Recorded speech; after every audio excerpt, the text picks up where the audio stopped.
So as men move into their careers, how might responsibility and purpose be conceptualized? Well, look, so I always start from the fundamental observation that life is characterized by a fair bit of suffering. There's a tragic element to life, tragedy tainted by malevolence. And what that poses a problem, and the problem is, well, what can sustain you through suffering and tragedy, betrayal and illness, death, loss, disappointment, frustration, confusion. And it's not hedonism. It's not happiness, not if you conceptualize happiness in this narrowly pleasure-seeking hedonic way. First of all, that doesn't iterate very well. You know, you can drink 26 of vodka one night, and that might be a pretty fun night, but you know the next 2 or 3 days are not going to be so pleasant, and you'll probably do at least 5 things that you seriously regret, assuming you can remember what they are. So it's not a great strategy, and everyone knows that you know, that casual, impulsive pleasure-seeking is not, it's not a good game. Everyone knows that. And that doesn't mean you should be afraid to try it, right? That's entirely different. You need to bash yourself around a bit. What did William Blake say? Wisdom through excess. There's definitely something to that. So, you know, walling yourself away from experimentation, that's not a good idea. But falling prey to indulgences, that's a catastrophe. So you can't find, and then if your life is proceeding in a direction that's painful and tragic for reasons that might be really out of your control, obviously you're not going to be happy during those times. You may not have even the opportunity to seek anything that's pleasurable or the ability to experience it. So then what's going to sustain you under those circumstances and sustain your will to live, but even more importantly, protect you from the resentment and the moral corruption that unrequited suffering can so easily produce? And the answer to that is not happiness, but something like meaning. And then you might ask yourself, well, where is meaning to be found? And the answer seems to be primarily through the voluntary adoption of responsibility. You know, so people find meaning in the love they have for their partner and their decision to care for someone else as well or better than they would care for themselves. They find meaning in that, and it can sustain itself across many, many decades, for better or for worse. That's no joke, that phrase. They find meaning in the relationship they establish with their children, assuming they take the responsibility for that relationship. They find meaning in their friendships. They find meaning in their business associations, their civic engagement. You know, people moralize at older people, moralize at younger people and say, well, you should accept your responsibility. You should shoulder your duty.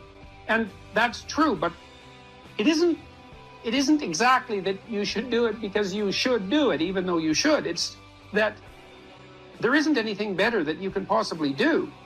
Like, you have to justify yourself to yourself. You have to justify yourself to yourself because of your inadequacies and your failure and your error and your propensity to repeat errors that you know you shouldn't repeat, your sinful nature. You have to atone for that. And then you have to justify your life to yourself because it's characterized by death and suffering.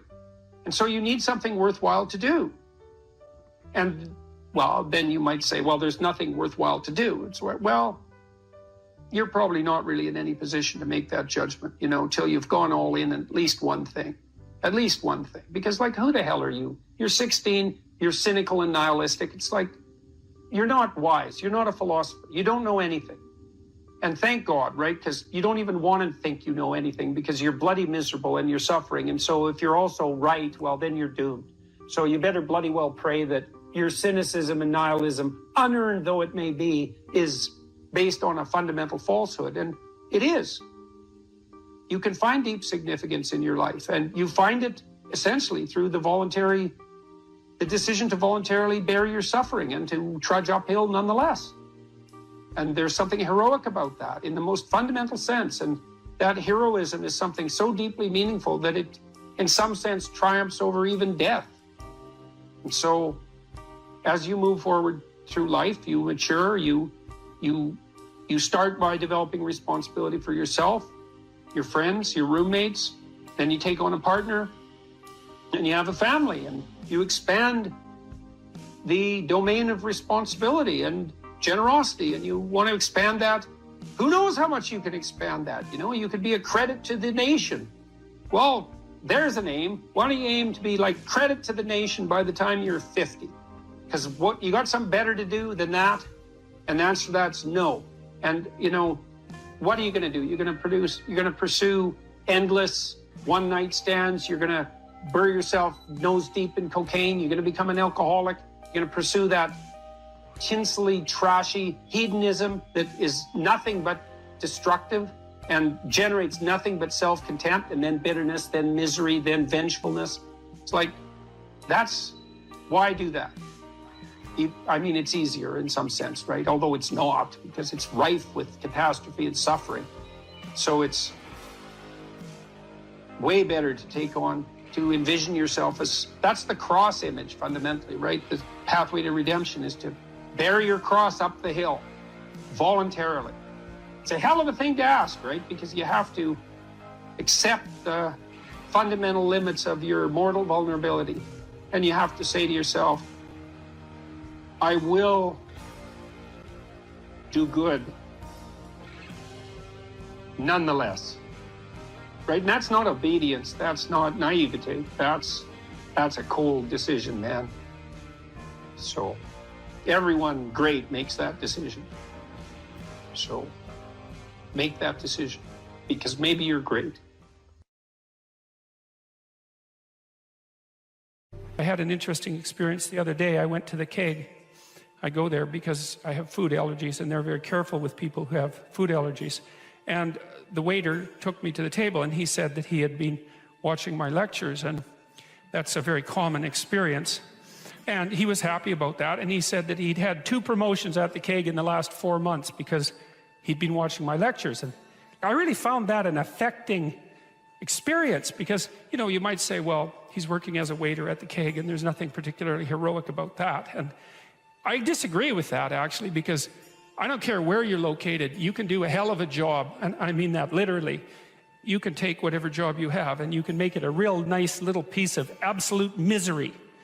Or you can act like a civilized human being and notice that no matter where you are, there's a richness and a complexity that's completely inexhaustible right at hand.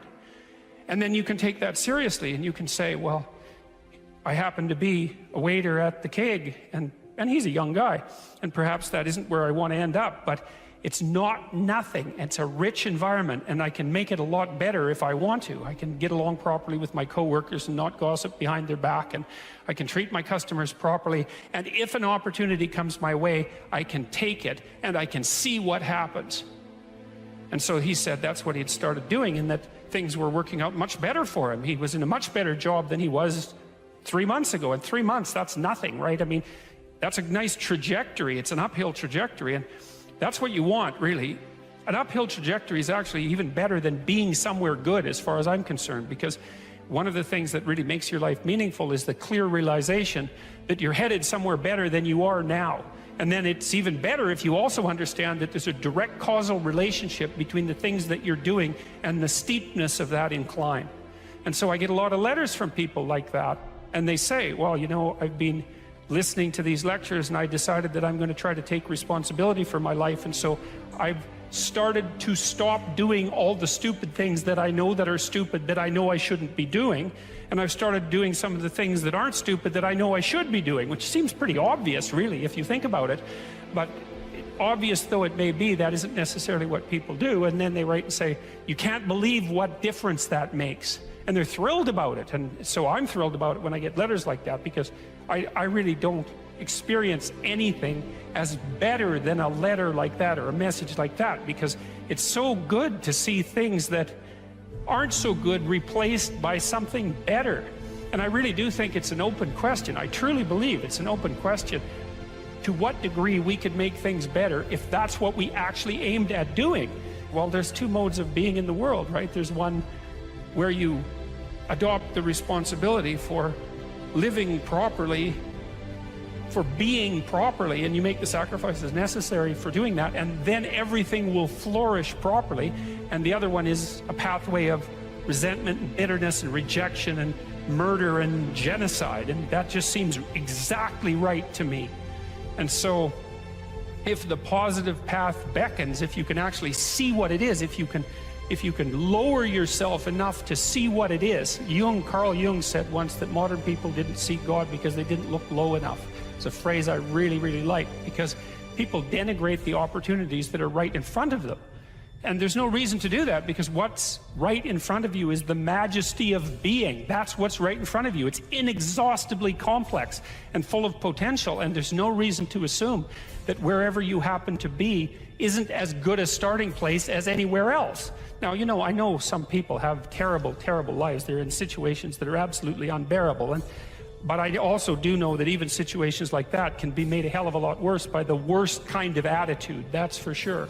So anyway, so that's where you are. You're in a damaged structure. You're a damaged structure. You're in a damaged structure. But, you know, at least it's got some walls. You know, you're not being fed to the lions on a regular basis, so that's a good thing. And you can emerge forward heroically to confront the chaos that constantly threatens the structure within which you live. And you can free something as a consequence of that. You can learn something. You can strengthen yourself. That's the other thing, because what you're actually made of, in many ways, what informs you, what you're made of, is what you encounter when you voluntarily encounter the unknown.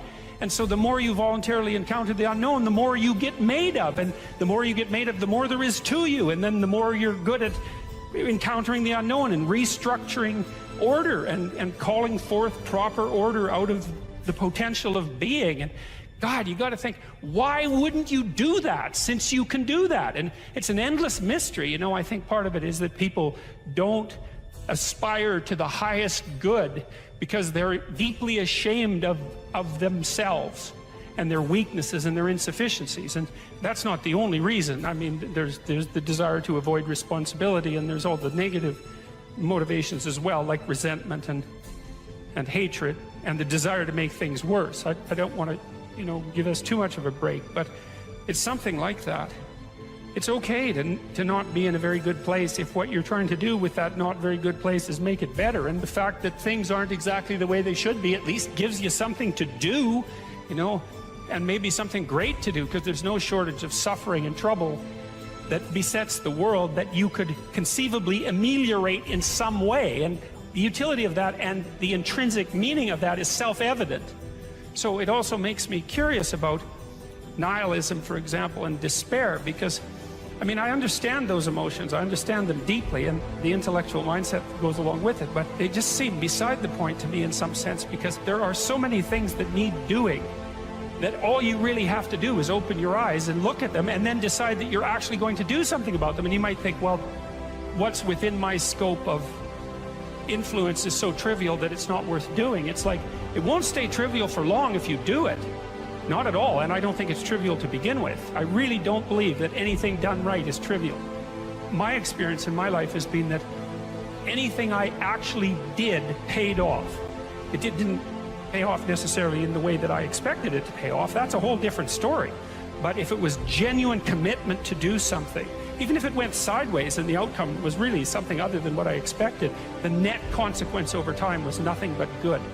So every new frontier that can be conquered is an advance forward, and there's no shortage of frontier because we're surrounded by the unknown. We're surrounded by our own ignorance, and we can continually move into that domain, into the domain of chaos, or we can restructure pathological order. And that's the secret to proper being.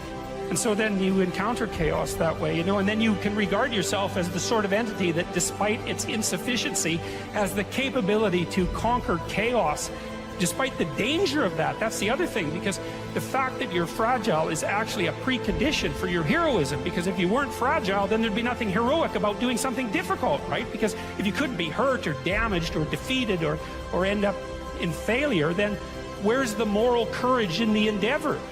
It has to be that the fragility is built into the courage. And so it's not a reason not to engage in it at all. In fact, quite the contrary. And so then, you know, what do? Well, you put the city back together. and maybe the way you want it, so that it's functional and efficient and beautiful, and so that people can flourish there, and flourish in a manner that makes them feel that the unbearable catastrophe of being is worth it for the experience. That's what you're aiming at. And it's not an impossibility. It's not an impossibility. And then not only that, not only do you repair the city when you do that, but you make yourself the sort of thing that continually repairs the city. And that's even better. That's the end goal, because it's not the repair of the city that's the goal. It's the transformation of yourself into the thing that continually repairs the city. And so there's just no reason for that not to happen. And the more it can happen, the better.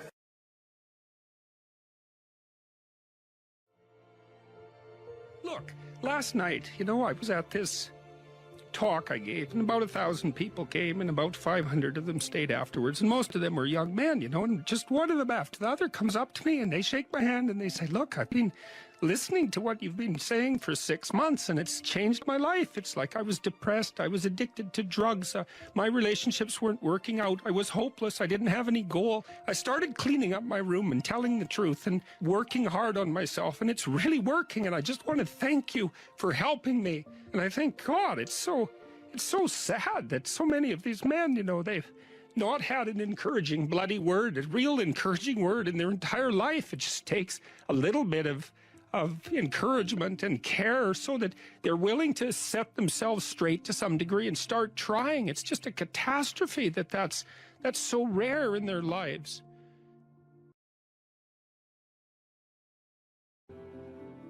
Life has proximal meanings, right? There's the meaning that you experience when you're engaged in a piece of art, or when you're reading, or when you're engrossed in a movie or in a conversation. There's the meaning that emerges within your relationships with people that you cherish or are enthusiastic with. There's meanings of security and predictability. There's meanings of duty and responsibility and active engagement with your job and your career. There's meanings of aesthetic pleasure. Now, all of those have their value, and each of them has their place. And maybe there's a hierarchy of value there as well, so that some of those meanings are deeper than others. And then you might say, well, what characterized the deepest of all meanings? And it would be something like relationship with the transcendent, and that would establish a relationship between you and what's always been conceptualized as God, which is generally supposed to be something ineffable, right? It's not definable, but you might think about it as the central animating spirit of the age, or the value around which all other values are organized, or the wisdom of the ages, or the creative spirit that possesses you when you're inspired, or what grips you with enthusiasm at a sports event or at a musical event. All of those things. And we need a relationship with that. And we find our deepest meaning in that relationship. And if we don't find it, I think, if we don't find it in something that's explicitly religious, then we tend to magnify something of lesser value, say something political, into that to fill the void. So yes, life has proximal meanings without God, without eternity, but at the ultimate level, something's lacking. And it's the desire to fulfill that lack that, and maybe the lack itself, that's part and parcel of the religious instinct. So you can kill God, but you can't. That doesn't rectify the hunger for God. And then that hunger seeks out replacements. That's how it looks to me. So, and then, you might also say, well, does that mean you have to believe in God? And I don't think of the proper answer to that is that you need to agree with a propositional statement. Does God exist? Yes. Like, is this table there? Yes. It's not that kind of relationship. I mean, it's characterized in the Old Testament as a struggle. So Israel means those who struggle with God. And you have to participate in that struggle. And you can do that, weirdly enough, as a believer or as a non-believer. maybe sometimes more intensely as a non-believer. The issue might be more paramount then, the issue of virtue and the issue of the ultimate orientation. If you're plagued by bouts of depression and anxiety, that does destabilize your identity. So it's almost by definition. But having said that, look, this is when habit and plan and strategy are so useful. So in the periods of depression that I've had, and some of them were long and certainly the most unpleasant experiences of my life. This is when you need a philosophy, let's say, that's allied with your vision and your strategy to sustain you. Because what would happen to me is that, I have a vision, and I suppose the vision is of a world that's better,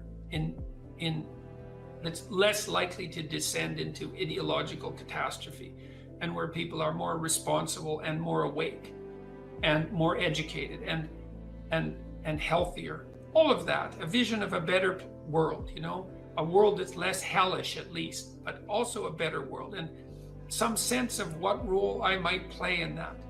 And so that's very motivating. Like, it's a profound goal to try to make things better. And you can do that locally. You can do that for yourself. You can do that for your family. You can do that for the broader community. And all of that's worth it, man. It's worth making some sacrifices for. It's worth suffering for to some degree. And then you decompose that into the day-to-day and week-to-week strategies and actions that you're undertaking, the plans and the activities that you're putting forward to make that dream a reality, to realize it. And then when the depression and anxiety come along, you think, part of it with depression, it's just bloody endurance. It's like you get up and you work through the next hour, you try to stay on track, you try to implement your strategic plans to the best of your ability, and you hope and you pray that you'll get through it. You'll get through it, and that the darkness will recede, and you stay on track. You eat even though you're not hungry. You get up even though you want to stay in bed. You interact with people even though you'd rather be alone. And it's the benefit of disciplined habits can sustain you. It's like the boat you're rowing in through a terrible storm, leaks and all, and maybe you'll be overwhelmed, but you have the boat and you can row forward, and that's what you've got.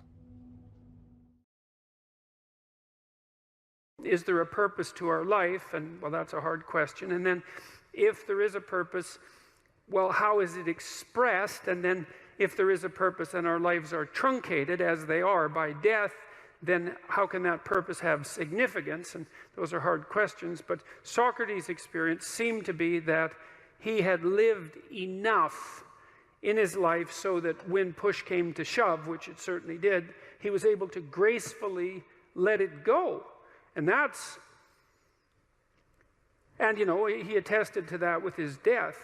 And that's fairly convincing, that's a fairly convincing argument. And it's one that I find, well, it's hard to tell if I find it exactly credible, but I don't find it incredible. I certainly have noticed that as I've got older and have done things, I've what would you say? Accomplished isn't exactly the right word. I've participated in many things that I'm pleased to have participated in them, but wouldn't necessarily go back and participate in them again. It's sort of as if when you do something and you finish it, it's as if it's done. You don't have to do it again. And maybe it's possible, who knows, that if you finish your life, whatever that might mean, if you exhaust your life, then that's enough life, that you've had enough. And that doesn't mean that I try not to keep myself healthy and that I want to die tomorrow. It doesn't mean any of that. I'm trying to stick around as long as I can, but there's still that curiosity about the relationship between life and mortality, and the possibility that a life well lived exhausts itself in some fundamental sense, so that you can be satisfied, let's say, with what you with what you were. There is some psychological evidence that bears on this. If you ask people what they regret, especially as they get older, what they generally report is things not done. So they don't regret so much mistakes they've made, although, of course, people obviously regret mistakes they've made as well. So they don't exactly regret sins of commission, right? Errors that they've actively made. They torment themselves for opportunities that had presented themselves that they did not, let's say, exploit or engage in. And I think that's worth thinking about too, because one thing that I have become convinced about with regards to human consciousness, which I think is equivalent to the spark of divinity in some sense that our fundamental stories insist has been placed within us, is that human consciousness is that faculty that confronts potential itself. I think there's good neurological evidence for this, by the way, for those of you who are scientifically minded, because we build circuits within us for habitual action that we've practiced many times that seem to run in a very deterministic fashion. And we are a strange combination of deterministic and non-deterministic as far as I can tell. But what our consciousness seems to be for is to encounter those things that we have not yet encountered. And those things that we have not yet encountered seem to me to be those things that have not yet been brought into being. And so you could say that what our consciousness is for the encounter with potential. You know, that our consciousness is it's not for the past, it's not even for the present. It's to transform the future into the present. And really that's what our consciousness does. When you wake up in the morning, you have a new day ahead of you, and the day could take you in very many directions. And the weeks and the years, all of that can take you in very many directions. And you have some apprehension about what those directions might be. You have some apprehension about what role your choices might make in transforming that potential into one form of actuality or another. I mean, you certainly know that there are dreadful mistakes that you might be very tempted to make that would produce all manner of hell around you and still be tempted to do it. It seems like it's sitting there right in front of you as a possibility. You also know that, you could haul yourself up out of bed and attend to your duties and do the sorts of things that you're supposed to and set a few things right that day and that week, and that likely things would at least not be worse, and they would probably be better. And I do believe that I don't understand how this can be the case. I don't understand how it is that consciousness can function in that way, because I think to understand that, we would have to understand what it means for the future to be only potential rather than actuality, and who the hell understands that? I mean, no one. And then we'd have to understand how it is that our conscious choices and our conscious ethical choices transform that potentiality into actuality, into reality, into the present and the past. And we certainly act as if we believe that that's what we do. We upbraid ourselves. For example, when we do a bad job of it, we're upset with our children and those we love if we don't believe that they're living up to their potential. We're guilty and ashamed when we make choices that we feel are inappropriate. We understand to some degree that the manner in which time lays itself out has something to do with the ethics of our choice. And again, I would say that's a very deep idea. I think it's the most true idea I know.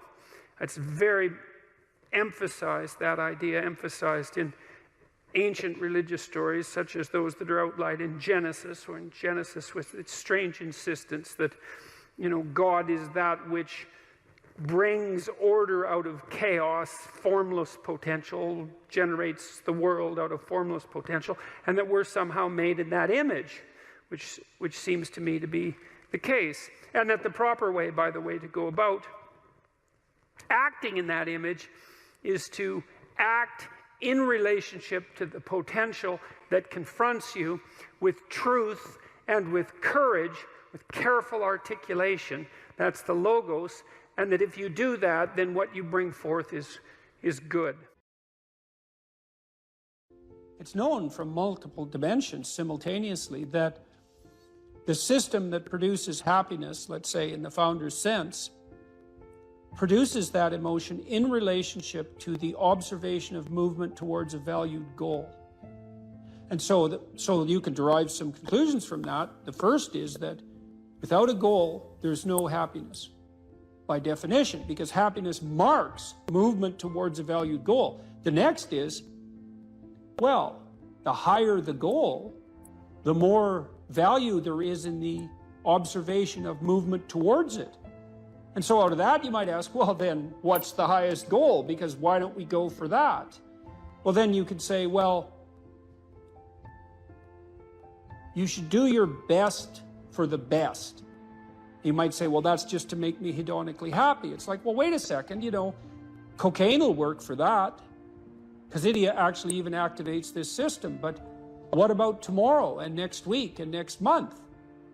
And so the problem with hedonism as a goal is, first of all, it vanishes when you're suffering. But even failing that, if you're serving yourself hedonically in the narrow sense, it's just about me and my pleasure. It's like, okay, which you?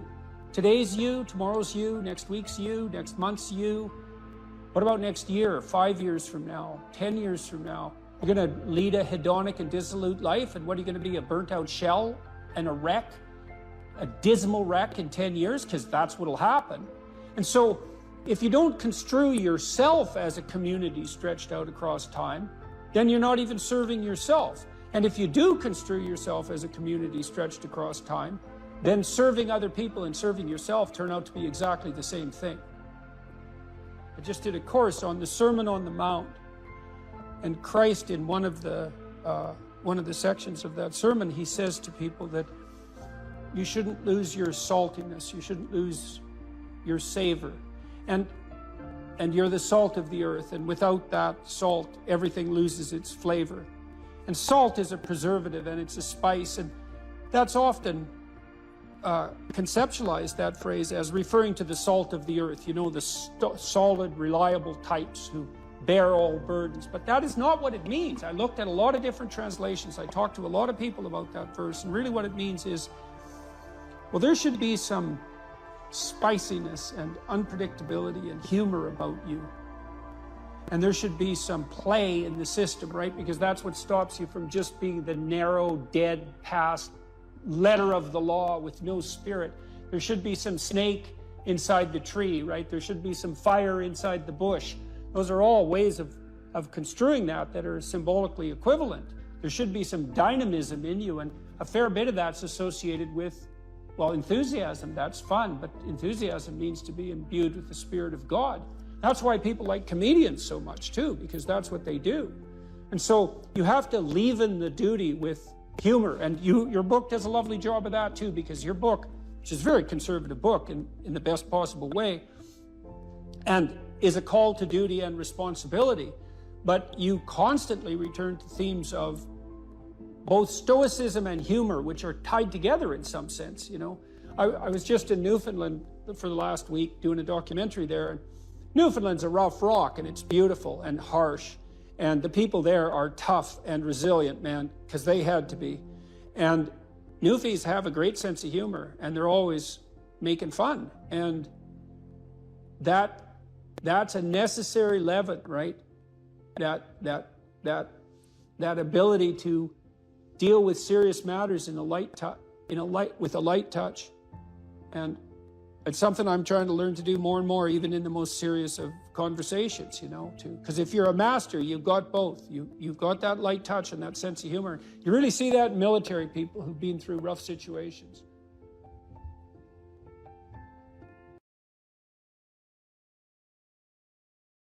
So one of the pathways that's on display with regards to the formulation of an identity, let's say, is this injunction, which is really a temptation to love yourself. So we should take that apart. Now, the first question might be, well, what do you mean by yourself? And one answer to that is the person I am now. and you should love and feel good about the person you are now. And that's actually a dubious proposition for a variety of reasons. One is, whatever yourself is not only what you are. Yourself is also what you could become, and what you will and could become. And so to love yourself properly is not only to love what you are, who you are, whatever that means, but to love who you could become. Now, one of the things I've observed is that it's very demoralizing, let's say, for the typical young man. It's true for the typical young woman as well. So we'll say the typical young person who's miserable and maladjusted psychologically and socially, if you just go to them and say, well, you should feel good about yourself, because they think you're good just the way you are. You're perfect just the way you are. You should accept yourself just the way you are. It's like, well, okay, so what does that say about who I should become? Is that just now off the table because I'm already good enough in every way? So am I done or something? What about who I should become? And then, well, how should I feel good about myself when I don't? Because I'm not getting along with myself. I'm anxious and hopeless and nihilistic and depressed, and I'm not getting along with other people. So how is it that that's all somehow something I should feel good about without being deluded?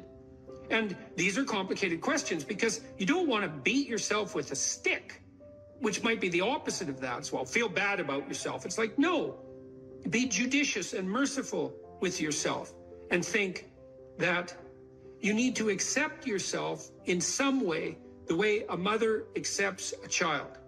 But the maternal spirit is not the only spirit that governs the love that a child requires properly. You have the paternal spirit of encouragement as well, which is, well, we need to shelter and protect you and to provide for your security the way you are, but you could be a lot better and should be, and I have faith that you could be, which is the love that I'm delivering to what you're becoming rather than what you are.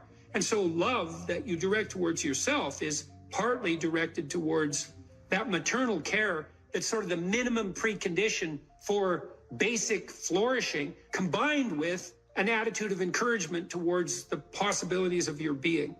And so that's a much more sophisticated so-called self-love, partly because it's the kind of love that envisions you as something that unfolds across time. And it's a much richer conception, because it also implies that there's a responsible adventure to your life. Like you're not all you could be, and there's pain in that, and there's the necessity for a certain amount of judgment about that, and even a certain amount of exclusion, because what you are that is insufficient in some sense should not be allowed to propagate further. But if it's conjoined with encouragement, it's like, yeah, you're in a rough situation there, kiddo, but here's some things about you that are virtuous and good, and they're pretty powerful, actually. And if you just made those more manifest, you could dispense with a lot of this immaturity and misery, and you could expand yourself out into life physically and psychologically, and you could start walking this pathway that makes things better. And the thing is that as soon as you start walking the pathway that makes things better, then things immediately become better, because your whole orientation changes. And if you're in a bad place but you're escaping, that's pretty positive, even if it's a bad place. And you might think, well, it's still bad, but it's better. It's like, well, that's a lot better than a bad place that's getting worse. That's for sure, because that's hell. Hell is a bad place that's getting worse. That's for sure. And so if you take the bad place and it's getting better, well, it's already not hell. That's a start. And so this notion of love, we've confused this with the maternal instinct for an infant. It's like, because an infant under 6 months is like, well, of course, your attitude towards an infant is you're exactly okay the way you are, in the sense that there's nothing to do with an infant under 6 months in the most fundamental sense, except to provide them with total care. But that's not what you do to any child that's older than 6 months. You start laying down some criteria for becoming, for improvement. And some of that improvement, because we can define it, well, there's nothing more perfect than a child, than a baby. It's like, yeah, but that's not true if the baby's 14 years old. right? It's true if the baby's 6 months old and actually a baby, but by 9 months, well, the child is going to start to interact socially. And now there's some principles that the child has to learn to abide by so that social interaction is optimized. And then you want to replace the infant with the toddler who has a certain domain of autonomy and responsibility and a certain capacity for social interaction. And you want to replace the toddler with the young child, with the preschooler, who now can negotiate a shared social space. And you want to replace the preschooler with the older child who's now capable of taking on as much domestic responsibility as is appropriate for that age. You want to take the infant who's entirely dependent and turn them into something that's autonomous and then socially integrated, and then socially integrated in a manner that's moving them towards individual responsibility. And the love is not only love that's devoted to what they are at any point, which is that encompassing maternal love, say, but the love that says, yeah, kid, we're pretty happy you're around, but the new you is going to even be better. And that's encouragement. And that's part of love. It's half of love, that's for sure. And you want to direct that to yourself as well. It's like, you don't want to judge who you are so harshly that you just destroy yourself and everything is cast into the pit. You want to take a look at yourself and say, look, you're a person among persons and you have intrinsic worth and you have your flaws, your sins, your domain of ignorance and inadequacy. But that doesn't mean that you're entirely worthless because of that. You have a base level value. That's intrinsic worth, let's say, that's reflective of the fact that you're made in the divine image in the most fundamental sense. You have intrinsic worth, and that's due a certain degree of baseline love. But there's the becoming problem. It's like, well, especially when you're young, most of you is still in the becoming phase. And so why wouldn't encouragement be the hallmark of love? It's like, get the hell up, get your act together, adopt some responsibility, put your life together, develop a vision, expand yourself beyond the narrow confines that are causing your misery. And we think you can do it. You could do it. You should do it. The world would be better off if you did it. You'd be doing better if you did it. Everything would work out better. Why would we not work to make everything work out better? And you're the person who could do it.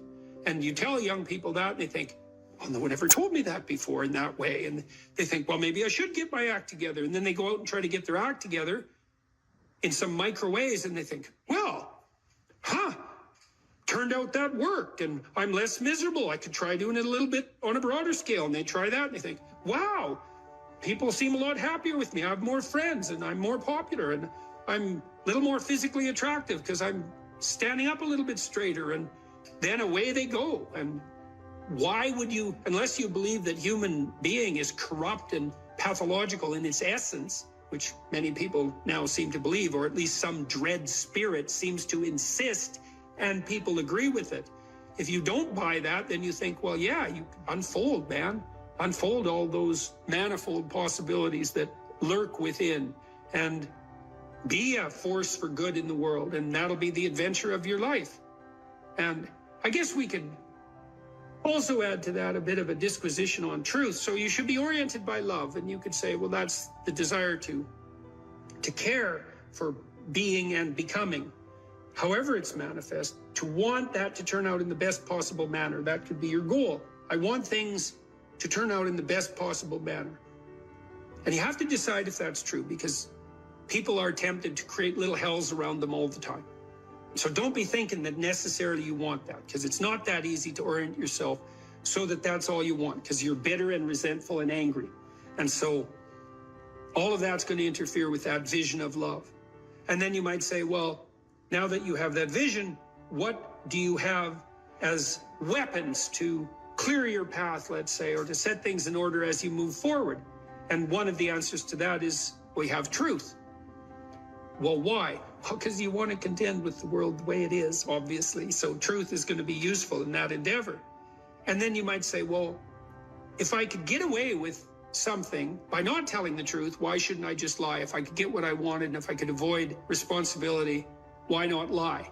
And the first answer is, well, what makes you so sure you want to avoid responsibility except narrowly in this moment, because it's a not a good medium to long-term strategy, and everyone knows it. And what makes you think that manipulating people in the short term so that you can gratify a whim is going to be a useful iterative strategy? It's like it's not. So you can dispense with that.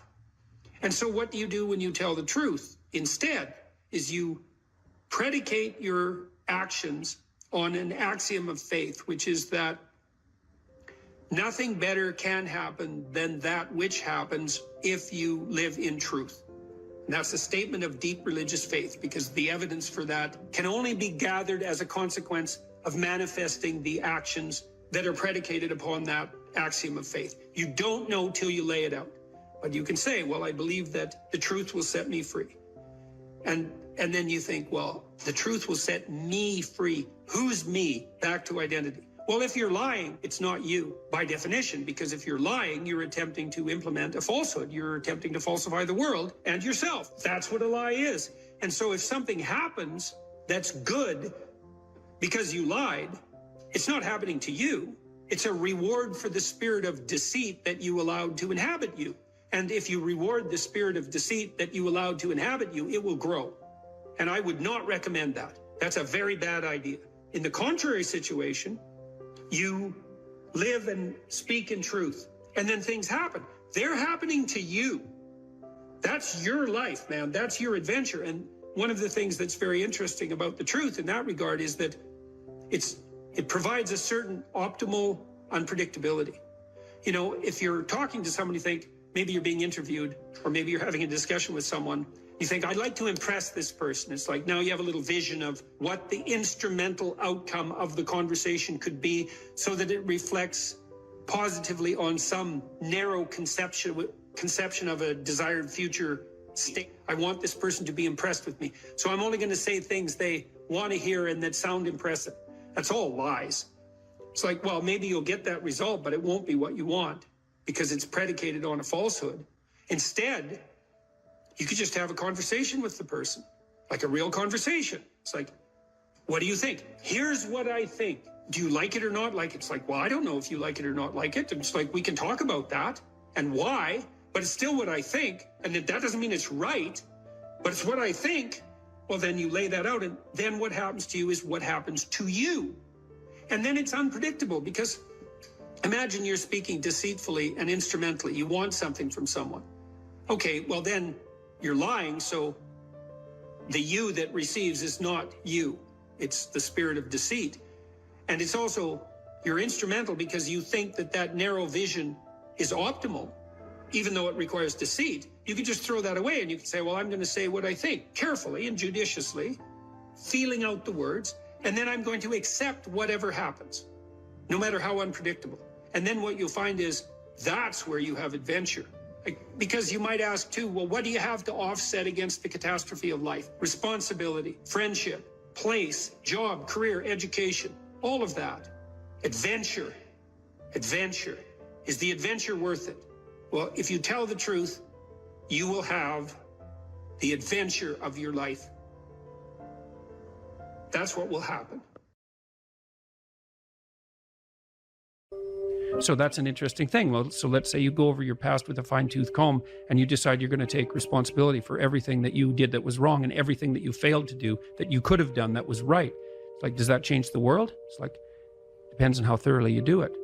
You might say it changes the world like nothing else possibly can. And I think that that's actually right. You have to allow yourself a certain latitude for error. And that's a useful thing to know too. One of the things I tell people when they're trying to develop a vision for their life or an implementable plan is make a bad plan. Like, make the best one you can, but don't get obsessive about it. It's like, make a plan, implement it. You'll figure out when you implement it why it's stupid. Exactly. And then you can fix it a little bit.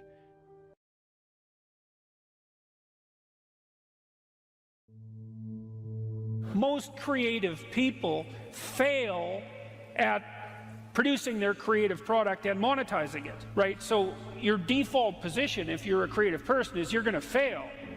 And so, and that's because it's hard to come up with something new, and it's hard to present it to the market at the right time, and it's hard to market it. Like, those things are really, really difficult. And so what successful entrepreneurs do is they just keep doing it over and over and over and over and over and over and over. And eventually, if they're fortunate, one of their ideas happens to hit the right place at the right time. And so that's also Darwinian in some sense. You know, you're creating all these little enterprises that are sort of alive. They're run by people, after all, and even if your idea is good, that doesn't mean it will be successful. There's so many things that have to be taken into account. So this is partly why persistence, and that's part of conscientiousness, is so useful. It's like, you know, what do they say? If at first you fail, then try again. And that would probably mean try something different rather than the same thing. But persistence is helpful because it enables you to run many, many experiments. And you need to know that the baseline is failure. You know, it's important because otherwise you'll blame that on yourself. You know, and some of that's useful because there's probably some things that you could improve about yourself. But it's very difficult to go from 0 to 1, you know. If you're starting out as a salesperson, for example, the hardest sale is the first customer. And then, you know, they get easier with each additional customer. You got to know that there are differences in intelligence. It's really important. If you go into a job and you're not smart enough for that job, you're going to have one bloody miserable time. And you're going to make life wretched for the people around you because you won't be able to handle the position. But what you really want to do, as far as I can tell, if you want to maximize your chances for both success and let's say well-being, is you want to find a strata of occupation in which you would have an intelligence that would put you in the upper quartile. That's perfect. Then you're a big fish in a small pond. And you don't want to be the stupidest guy in the room. It's a bloody rough place to be. So, and you probably don't want to be the smartest guy in the room either, because what that probably means is you should be in a different room. If you want to be the best at what you're doing, bar none, then having an IQ of above 145 is a necessity, and maybe you're pushing 160 in some situations, and maybe that's making you one person in 10,000 or even one person in 100,000. And then also, to really be good at it, you probably have to be reasonably stress tolerant and also somewhat conscientious. There's nothing you can possibly do to become more deadly than to improve your facility with language. And the way you do that is by reading, especially great things, and by writing, and by thinking, and by speaking, for that matter. But how could that not be viewed as absolutely central to what education is about? You want to be inarticulate and stumble over everything that you try to think and communicate? Yeah. How are you going to get anywhere? You don't even know who you are under those circumstances. You're this massive feeling that's expressing itself, you know, maybe in violence because you can't find the words. And you stumble around and bump into things, and you're clunky and dull, and you're not witty. You don't sparkle. It's from the uphill climb that we derive our value, and I mean this technically. So almost all the positive emotion we feel, especially the emotion that fills us with enthusiasm, and that's experienced in relationship to a goal. And so in some sense, you want a goal that you can never attain. So you can always move closer to the goal that recedes as you move towards it. You think, well, that's frustrating. It's like Sisyphus pushing the rock uphill. But it's not, because as you pursue that goal, you put yourself together and your life does get better and richer and more abundant. And that's why the highest levels of virtue and goal are in some sense transcendent. You want them to be above everything you're doing so you can continually move towards something that's more sublime and better. That's what you are. You're here to live, not to sleep. And the problem with the vision of Mai Tais on the beach is that, well, first of all, that's a vision of drug-induced unconsciousness. Second, it's only going to work for about a week. Third, you're going to be a laughingstock in a month and depressed and aimless and goalless. You want a horizon of ever expanding possibility. And so it does happen to people because they've staked their soul on the attainment of an instrumental goal. And it can be a pretty high order goal, but then you think, now I'm there, now what? Well, the answer can't be, well, I'm going to live in the lap of luxury and never have to leave what do you want to be, a giant infant with a gold bottle? You never have to do anything but lay in your back and suck? It's like, you see the problem with that as a conceptualization. It's no, you want to be like an active warrior moving uphill with your sword in hand. And that's dynamic, that's exciting. one of the rules, I think it's rule 4, is compare yourself to who you were yesterday and not to who someone else is today. And see, that's a game you can win. The possibility that you can make yourself slightly better on a continual basis is, I think that's something that's accessible to everyone. I think that's equivalent to leading a virtuous life. And there is something to be said for virtue and truth, you know, and that is one thing. Another thing that I've noticed about people who've been phenomenally successful is that they really do everything they can to live a truthful life. And you can get a bloody long ways by being honest. Lay a disciplinary structure on yourself, get the chaos in check, and then you can move towards a state that's freer, because it's discipline first. Like, look, if you're going to become a concert pianist, there's going to be several thousand hours of extraordinarily disciplined practice. That's the imposition of order on your potential, let's say. But what comes out of that is a much grander freedom. And so in virtually every freedom that you have in life that's true freedom is purchased at the price of discipline. But it's not some casual self-help doctrine. It's that if you don't organize yourself properly, you'll pay for it, and in a big way, and so will the people around you. And I would say, start where you can start. You know, if something announces itself to you as in need of repair, that you could repair, then, hey, fix it. You fix 100 things like that, your life will be a lot different. Now, I often tell people, too, fix the things you repeat every day, because people tend to think of those as trivial. You get up, you brush your teeth, you have your breakfast, you know, you have your routines that you go through every day. Well, those probably constitute 50% of your life. And people think, well, they're mundane, I don't need to pay attention to them. It's like, no, that's exactly wrong. The things you do every day, those are the most important things you do, hands down. People are afraid of the truth because often if you reveal it, it causes conflict in the moment. Telling the truth is definitely an adventure. Seeking for sure, but also telling. Another way of going about it is to just say what you think and see what happens. That's an adventure because you don't know what the outcome is going to be. So look, there's this old idea that it's necessary to have faith in the truth. And so here's a way of thinking about that. Someone asks you a question and you might think, well, here's the outcome I want, and so here's how I'm going to answer that question. So that's one way of approaching it.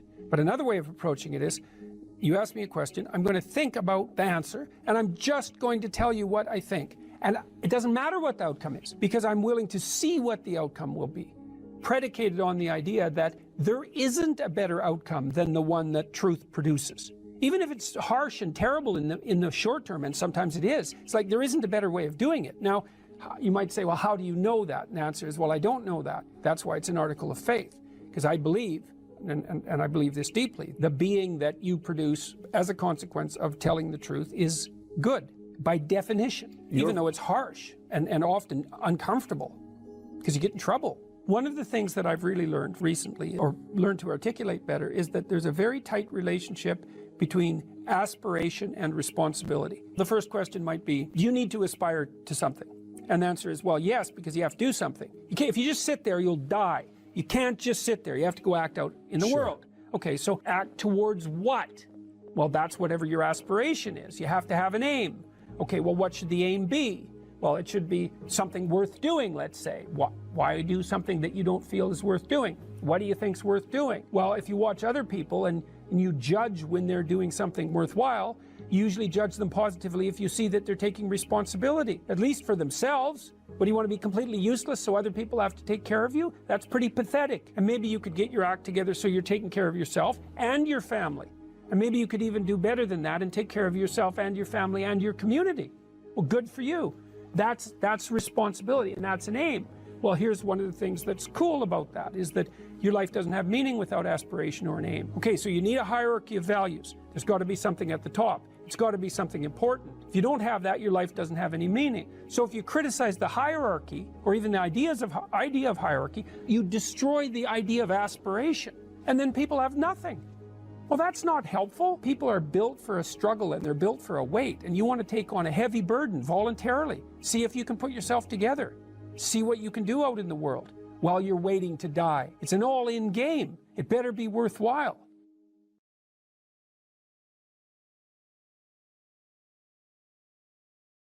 one of the things that you can, I think this heightens the meaning in your life, is to try to do difficult things, right? Aim high. Don't aim so damn high you can't manage it, and make sure you break down your aims into reasonably attainable sub goals, but you want to aim high, and then you want to see how hyper efficient you can get. That's a great thing to do in your early 20s, is to see, okay, like discipline yourself. You think, okay, how much work can I do if I load myself right to the maximum? How far can I work? How hard can I work until I exhaust myself? And then you back off, obviously, because the optimal amount of working, productive engagement, let's say, is that which is sustainable across decades. So you have to learn that, but you don't learn that without stretching yourself to your limits to begin with. And, you know, if your life isn't everything it could be, and if you're suffering from an excess of meaninglessness, well, it means you're not oriented in the world of chaos and order properly. It's like you could learn to discipline yourself. Figure out what it is that you need to do and that you want to do, and then see how efficient you can get. Because one of the things that's quite fun is to figure out, if you have a task, I always tell my graduate students this if they're doing an experiment too. If you have a task that you have to do, it's really interesting to spend a few minutes, sometimes hours, depending on how long the task is. See if you can figure out how to do it from 5 to 10 times faster. It means you'll have to rearrange the way you think about it, but you can often do it. And that's how extremely productive people get so hyper efficient. If you pursue the things in your life that are meaningful, once you've oriented yourself, and that means accepting the challenges that come along with that, because one of the things that you'll find, you even find this in music. If you know a piece of music completely, then you tend not to want to listen to it anymore. There still has to be some challenge in it. You still have to track it, and sometimes music is so complex you just can't. It just sounds like noise. Modern music is often like that because it's so, well, it tends towards the chaotic, and so I find it difficult to listen to because I can't get a handle on it. But then, you know, so it's too challenging. And then there's other music. Pop music is often like this. It's catchy the first 2 times you hear it, and then you never want to hear it again. It's too much. There's too much predictability and not enough chaos. And hopefully you find a piece of music that's somewhere in the middle. You can listen to it 50 or 100 times, and each time you listen to it, there's still some new nuance in it that you didn't expect before. And so, well, you kind of want to set up your life like that, so that. And I think you see that the phenomena of meaning manifests itself at the area, at the locale of optimal challenge. So one of the things, for example, I might say, well, let's say you want to set some goals for yourself. We say, well, they're remarkable goals, but they're too unattainable. You're just going to find it frustrating to pursue them. It's going to be too punishing. And then we might say, well, here's a goal, and you think, well, I could do that, you know, standing on my head. There's no challenge in it. Well, both of those two extremes are going to leave you in a state that isn't characterized by the optimization of engagement and meaning. One is too difficult, it's too punishing, it's the judge and nothing else, and the other is the ultimate and merciful mothers. It's like you win no matter how you play. So then you calibrate it. You say, well, you know, I'm up for a challenge at this level. I wouldn't recommend that, because that's just a bit like people do that. You might want to investigate your character in detail and decide, you know, what's going on at this level of analysis. That's pretty harsh, but you can certainly continually retool yourself at more micro levels, and I think what you do is you pick the level of retooling that optimizes your willingness to be engaged in it. And then what's so interesting about that is that, I think, is that you get the benefits of perfection, so to speak, while still being imperfect. Your actual imperfection has nothing to do with it. What's relevant is the journey that you're undertaking to rectify the imperfection. So instead of aiming to be the entity without flaws, you're aiming to be the entity that continues to realize its flaws and overcome them. Well, that's a game you can play forever. You don't take responsibility for things that you don't accept. You only take responsibility for things that you do accept. You say, well, the world is fundamentally flawed because its fundamental nature is vulnerability, intolerable vulnerability. I'm not going to take any responsibility for that. That's really Cain's attitude in the story of Cain and Abel. He externalizes responsibility for the catastrophe of his life, and therefore he doesn't make the right sacrifices. And so the paradoxical injunction here is, accept responsibility for the catastrophe of your life. And that way you transcend it simultaneously. And there's an unbelievably hopeful message in there. And the message is, you're actually strong enough to do that. You just don't know it. And you won't find out till you do it. You can't find out till you do it. But if you did it, you'd find out that it was true. It's a massive risk. It's the ultimate in risks, right? You have to be willing to lose your life in order to find it. It's like, exactly right. So that picture, when I started to understand that picture, well, every time I look at it, it just blows me away. I can't, it's unbelievably, it's an unbelievably sophisticated set of ideas. But I don't think it's much different, really, than this idea. I mean, Buddha finds his enlightenment under a tree. It's not fluke that that's the case. That's his natural environment. And he's sitting in the lotus here. The lotus opens up. It's this thing that springs up from the depths. And he sits there illuminated the same way. He's got a halo that's the sun that stands for higher consciousness. And he's transcended by accepting the fact that life is suffering. He's transcended the limitations that are part of mortality. You see that symbol there? That swastika, you see it there? It's reversed. The Nazis reversed it. Well, think about that. I mean, they weren't stupid. Their symbolism, their symbols had meaning. Is what the swastika represented was what this represents reversed. Well, that's a very bad idea. This is the thing that this idea is what enables people to transcend their suffering. And Buddha said, well, don't be too attached to things. And what does that mean? It doesn't mean deny the world. It might mean deny the world if you're too in love with the material, like with material well-being, let's say, then your pathway to transcendence and meaning might be to abandon that because it's constraining you. It's making you less than you could be. But the fundamental lesson, the more fundamental lesson that's underneath that is don't let what you are stop you from being what you could be. Right. And so then the question is, well, what do you identify with? Do you identify with what you are? Then you're a tyrant. Do you identify with chaos? Because that's the opposite of order, say. Then you're nihilistic. Well, you don't identify with either of those. You know that they're both necessary. You know that you have to live with both of them. But you identify with the capacity to continually transcend what you are. And then you seek out error. That's what humility is. It's like, I'm error-ridden. It's like, so I want to put myself in a situation where I can discover one of my errors, hopefully not in a way that's going to knock me completely out of the game, right? I want to seek out a challenge. I want to find out where my limits are. I want to find out where there's not enough of me yet. And I want to do that in a way that's engaging because, you know, you can wear yourself out fighting dragons, obviously. You can exhaust yourself completely, and that's not helpful. You know, one of the things I learned, for example, when I was coaching lawyers, these were people who had very high-end careers, and so they had an infinite workload. No matter how much they worked, flat out, there was always way more work that they should do. It's a very difficult thing to learn to manage. And so they were exhausting themselves, and I said, well, you know, you have to work less per day. It's like, well, no, that's not happening. I can't do that. And so what I learned over time was, okay, so this is what you have to do. Every 3 months you have to block off 4 days and go have a vacation. And you have to plan that in advance so it's in your calendar so that your secretary doesn't book your time. And then you need that because you have to recuperate enough so that you can work as hard as you're going to work. And of course they were nervous about that. And I said, well, look, we can calibrate this. Let's keep track of your billable hours over the next year and see if they increase or decrease. Because I bet you if you take more time off, you'll actually have more billable hours. You'll actually have your cake and eat it too. You'll get to have a vacation and you'll be more productive. And that inevitably, that was what happened.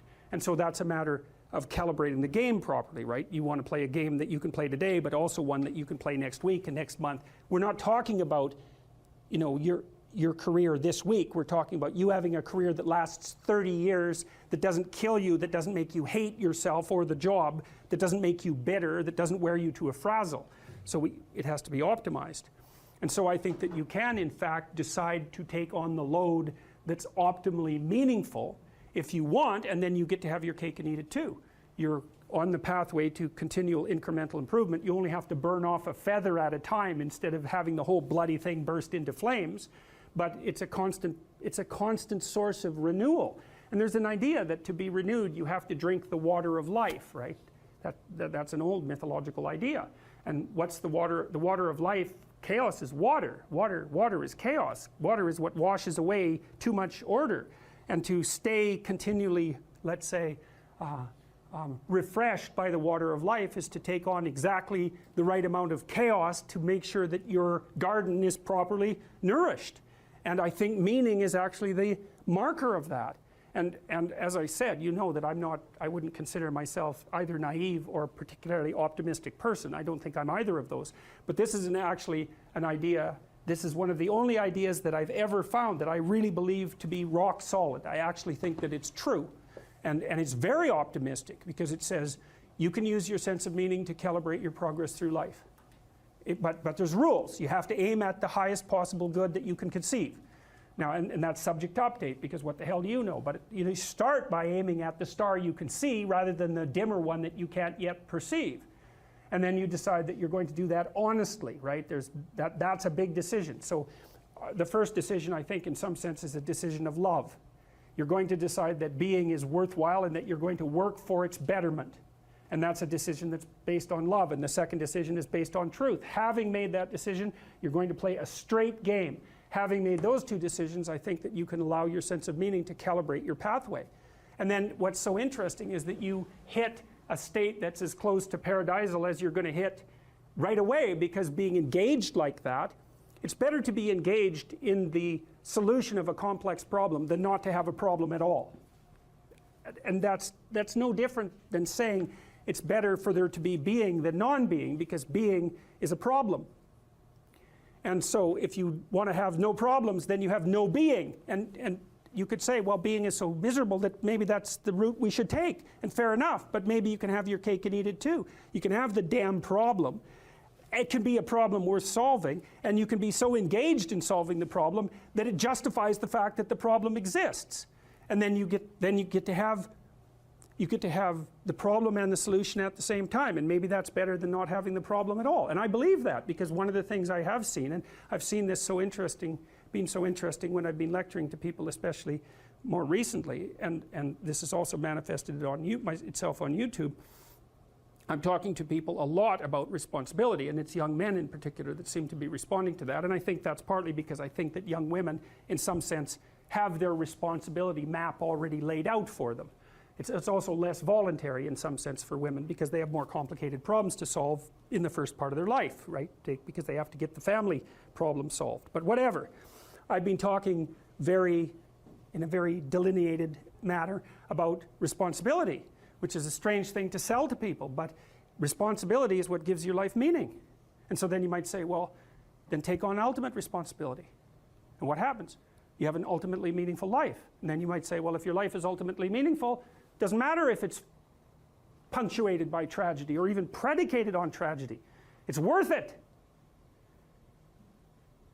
And I think that's true. And everything I've seen indicates to me that's true. Every time I get my clients to take on more responsibility, and it isn't an injunction. You're a bad person, you should take on responsibility. It has nothing to do with that. You can define the damn responsibility. It isn't something that someone else should impose on you. It's not a matter of doing what you should do in some abstract manner. It's not that. It's the choice of what game you're going to play. And you can play the game of the seeker, I would say, and if you play that game, then everyone wins.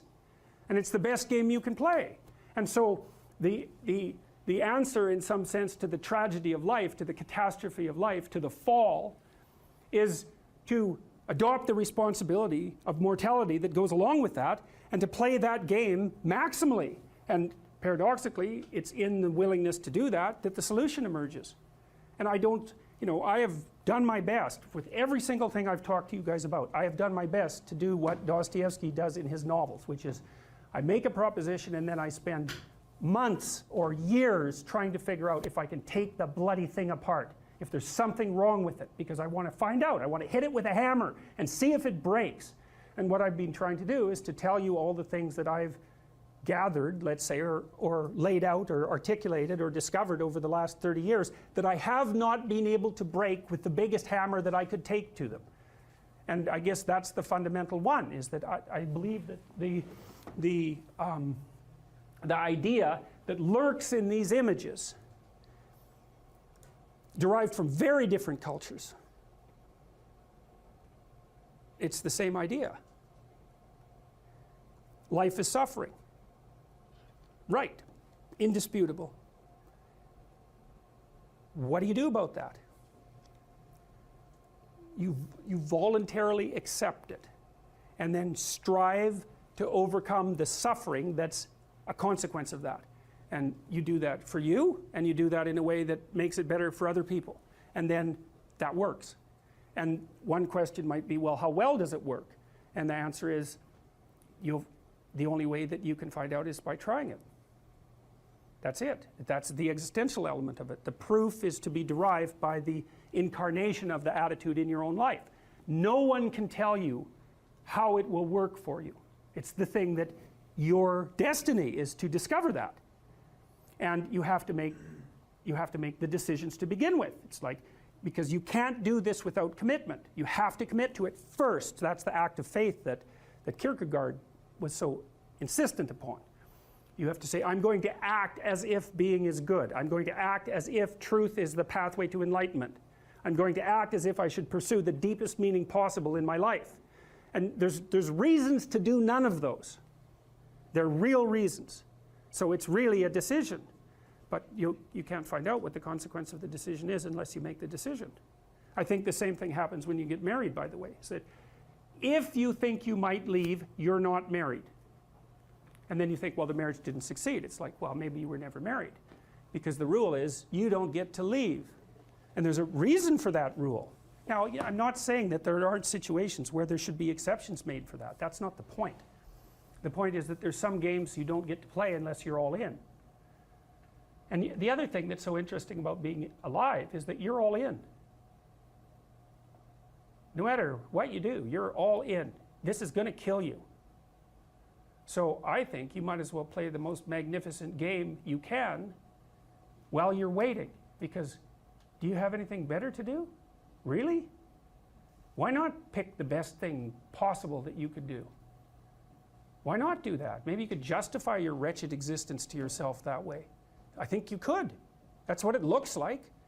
You know, people find such meaning in the responsibilities they adopt, it stops making them ask questions about what life is for. If you have a newborn child, for example, like unless you're really in a bad way, psychotically depressed, or maybe your personality really needs some retooling, you stop thinking about anything but ensuring that that baby is doing well.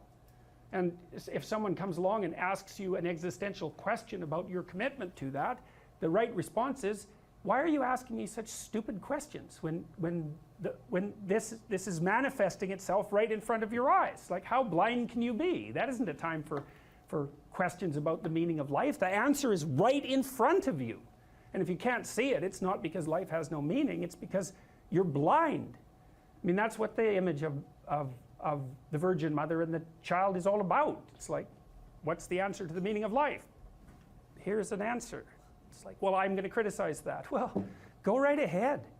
You know, it's like what you're like a what do you call that? A termite gnawing on a temple.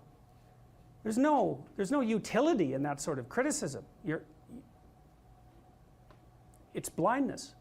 And it's the same thing with regards to the path of the hero. It's like it glistens in front of you and you can criticize it. It's like,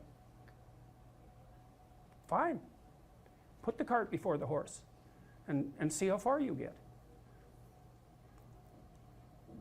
So I thought, to bring full closure to the class, I was trying to solve this terrible puzzle that confronted me and many other people about how it was that human beings got themselves in such a tangle about what they believed.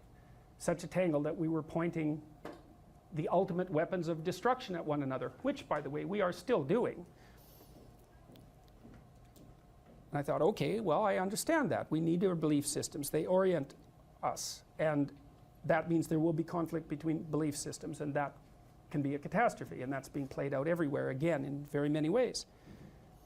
What's the solution to that? Well, one possibility is there's no solution. It's just mayhem all the way around. Could be the case.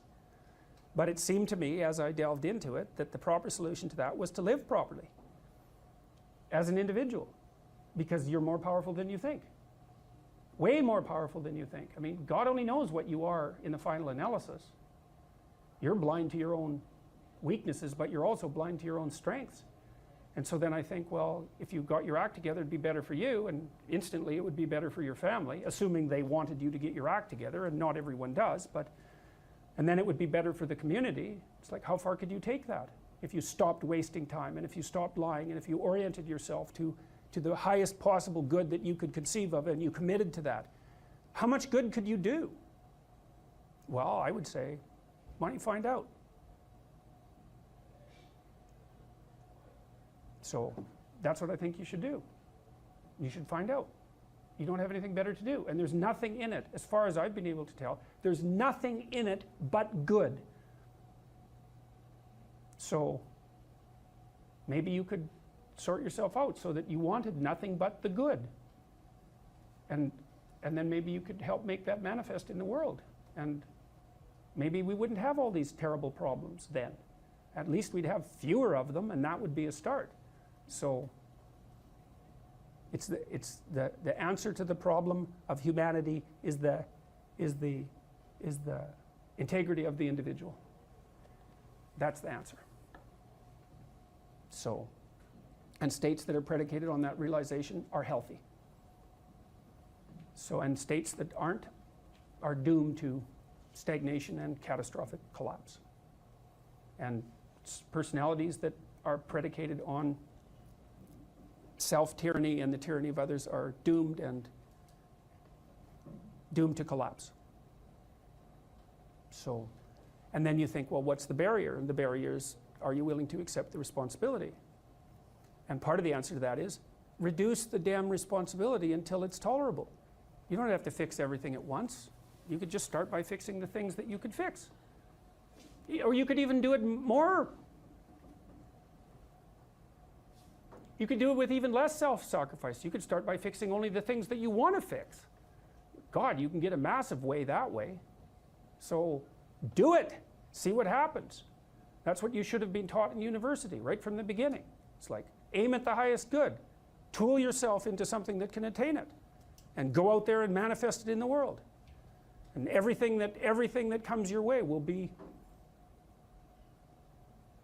a blessing. And so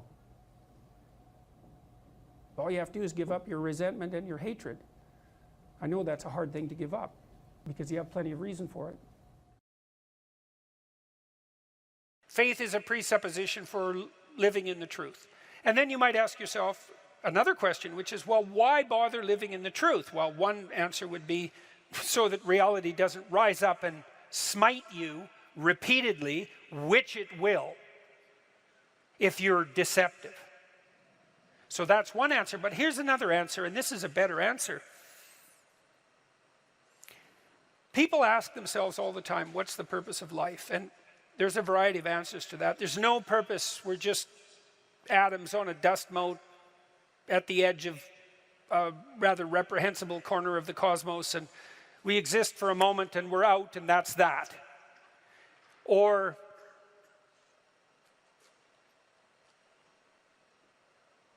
we're so lost in a plethora of subordinate meanings that we're confused and aimless. Or we want to be hedonistically happy, and I would say that's really the offer that's on the table in our culture most of the time. It's like, well, I just want to be happy. And people will say that to you. It's a slogan. It's the most common slogan of our time, I would say, and it's such a preposterous slogan. It's like, what do you mean just? You just want to be happy. That's all. That's all you want. That absolute impossibility. You want bliss unending, no matter what you do, and that's all you want. It's not exactly a small ask, let's say, because it's the same thing as asking to dwell permanently in paradise. It's something like that. So it's not that likely. And then also isn't true. That isn't what you want. If you do careful analysis of what people mean when they say they just want to be happy, what they mean is they don't want to suffer stupidly. They're much more concerned, we're much more concerned with not experiencing an excess of negative emotion than we are with experiencing a surfeit of positive pleasure. So first of all, we don't mean we just want to be happy. We mean, please don't make us too miserable. And fair enough, that's reasonable. But then even on the happiness front, even on the absence of misery front, that's not true. One of the things Dostoevsky pointed out in Notes from Underground, which is so bloody brilliant, he was criticizing the idea of materialist utopia. He said something like, well, imagine we made our materialist utopian dreams come true and everybody had enough to eat all the cakes they wanted and enough to drink and nothing to do, he said, but busy themselves with the continuation of the species.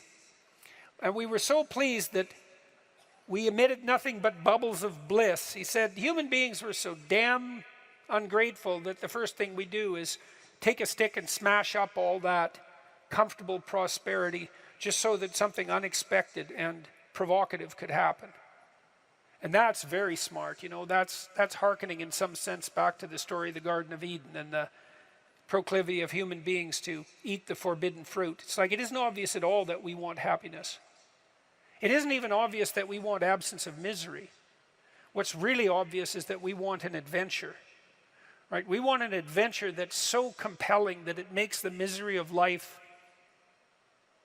not just justifiable, but worthwhile. You want to look back on your life, you know. You want to look back on your life, and you know this to be true. You want to be able to say to yourself, even considering a month or a week or a series of days, you want to be able to say, that was really difficult, but you know what? It was worth it. And I think that's what you want from your life. It's something like, you know what? That was difficult, but it was worth it. And that meant that the adventure was so great that it justified the difficulties. And so then the question is, and here's the question, where do you find the great adventure of your life? Well, how about in truth? Well, why? Because you don't know what's going to happen if you tell the truth. It's a mystery. It's going to lay itself out for you. And so that's an adventure because you literally do not know what's going to happen. You have to let go of knowing what's going to happen. And so then you have that adventure, and then what is also the case is that it's you that's having the adventure, right? Because if what you're doing is living in truth, that's you, that truth is you. And so that means that whatever happens when you tell the truth is your adventure. And then you think, well, I'm using deception. It's like, well, maybe you are, but maybe deception is using you. And then maybe it's the spirit of deception that's having the adventure of your life. And then you might ask yourself, well, why are you so miserable and unhappy? And the answer would be, well, the spirit of deception is having the adventure of your life. You're not even there. Because if you're not living in truth, you're not there, obviously. What's there is the spirit of deception. And you might think that's your deception, but I would be very careful about thinking that, because there have been centuries of meditation on the nature of the spirit of deception. And the answer isn't that the spirit of deception is you.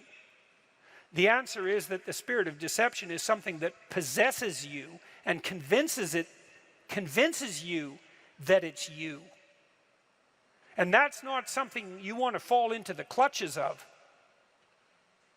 So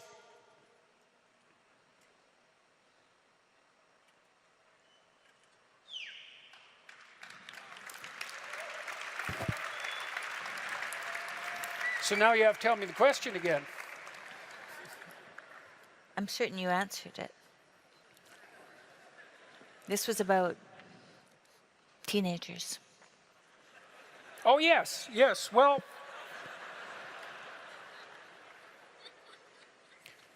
back to the teenagers. Do you not want to go to college, or are you just lying about being lazy? So that's a question, and we can ask ourselves that question. And as I said, on the teenage front, craft a vision, you know. Craft a compelling vision. That's really what we are as human beings, is we're visionaries. That's how we confront the horizon of the future. We meet the horizon of the future by crafting a compelling vision.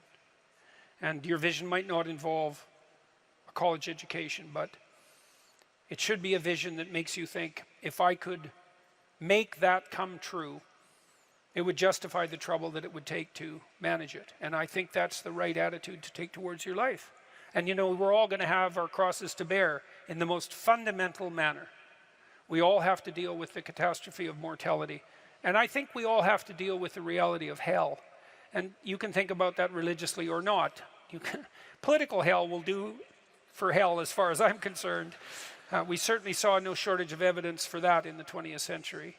And we all have to contend with that, right? The reality of mortality and the reality of hell. And then we all have to contend with the fact that we have to develop a vision for our life that is so compelling that it justifies those bitter realities. And that's really the nature of the religious enterprise. And that's something you can embark on and should embark on young. If you're trying to figure out who you are, it's figure out who you need to be in order to justify the catastrophe of your life. And then you think, well, that was difficult. Man, that's for sure. But it was worth it. So, thank you very much. It was very good of all you to come tonight. I appreciate your time and attention. Thank you, Tim. You're welcome. Yeah. Lovely to be here. That's so nice. Thank you.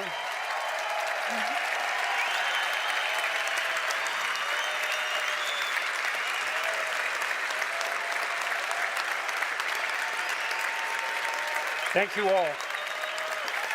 Yeah. Good night.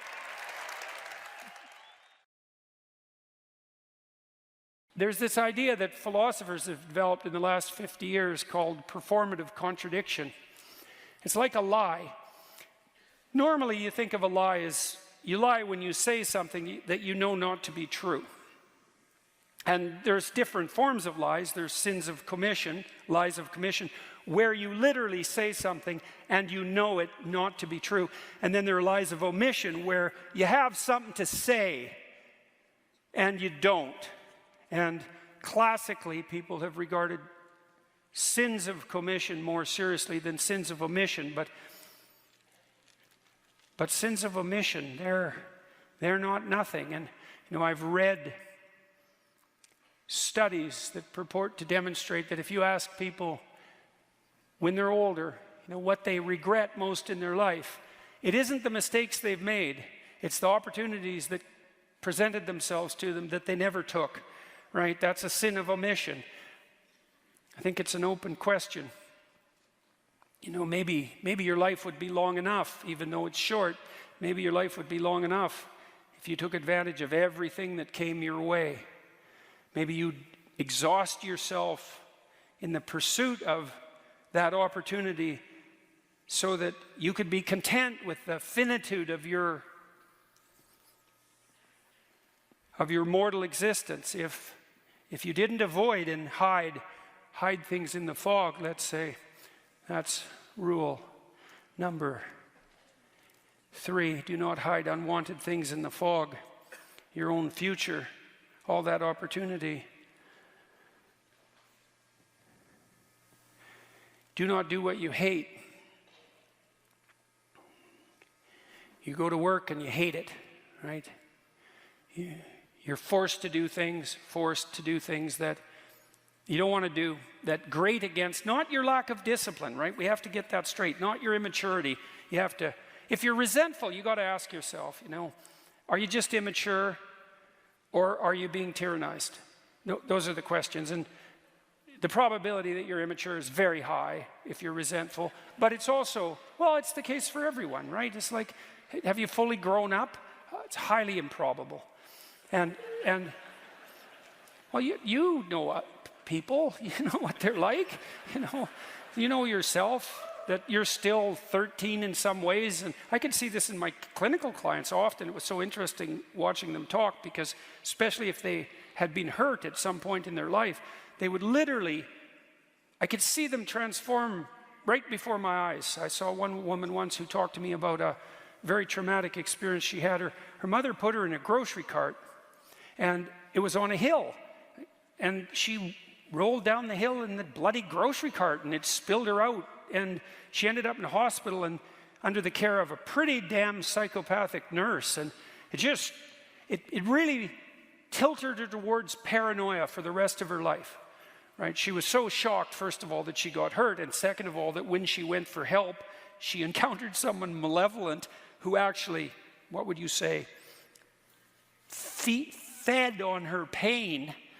She never recovered from that. And then when she was telling me the story, she was like a 55-year-old woman. She was 5. Like everything about her just shifted, like her tone of voice, the set of her face, the voice she used. You could just see that part of her had come to one crash and halt in the out-of-control shopping cart that hit the pavement hard when she was 5 years old. And this hate.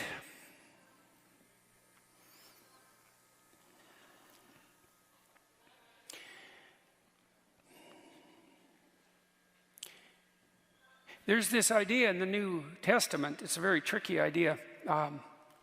There's one unforgivable sin. People have argued forever about what that is.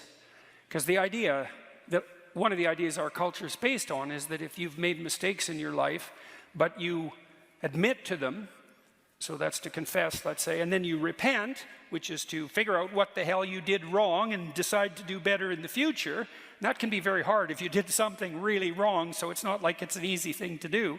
It's difficult in proportion to the magnitude of your failure to aim, let's say.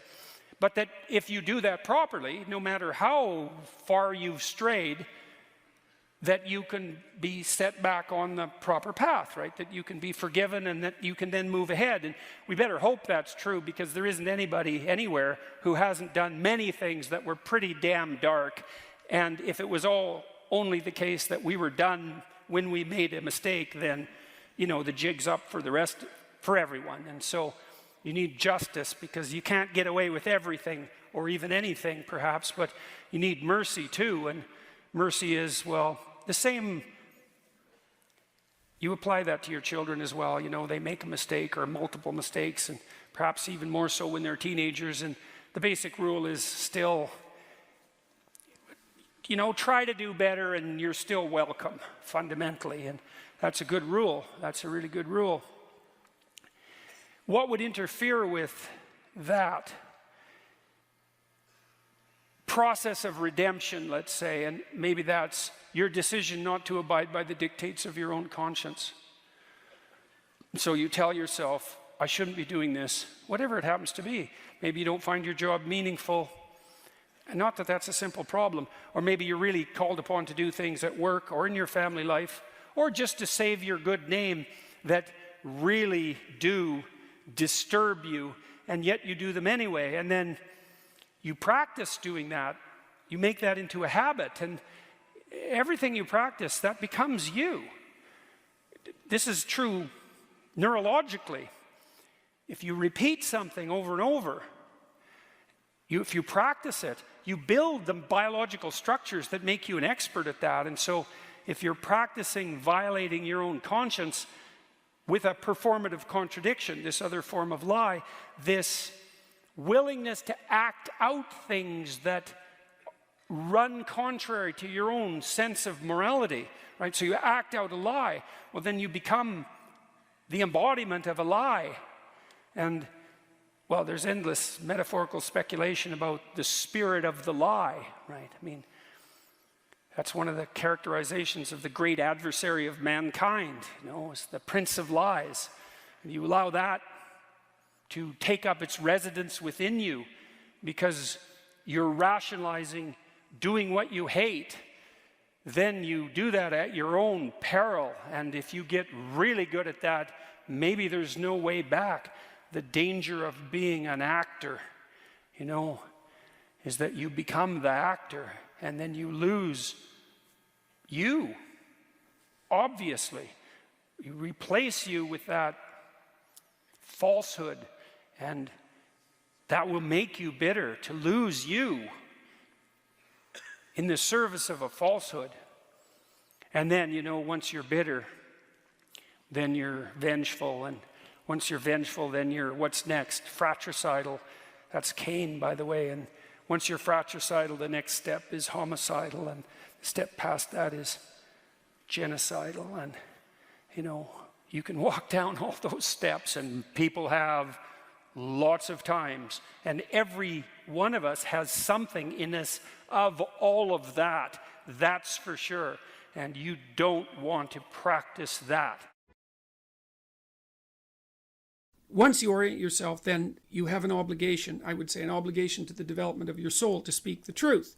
You have to be oriented properly, though, because the truth is something that exists in service to an ideal of sorts. Then you can imagine that you could use your language two ways. You can use your language to manipulate the world and to extract from it what you want. So, for example, maybe you go out on a date with someone and you decide that the end goal of the date is to have a sexual partner for the night, and then you can craft your language to manipulate the person into providing you with what you want.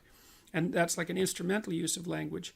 But the problem with that, there's many problems with that, but one of them is that what if your idea about what you should want is wrong? Like maybe that's not the way to treat someone that you're on a date with, out on a date with. Maybe you're minimizing and reducing the interactions between you from what could be a healthy and elevated state of interaction and discourse to something that basically the pursuit of impulsive pleasure. And maybe that's not good for you next week and the week after and a month down the road. Maybe orienting yourself towards impulsive pleasure is a very bad idea.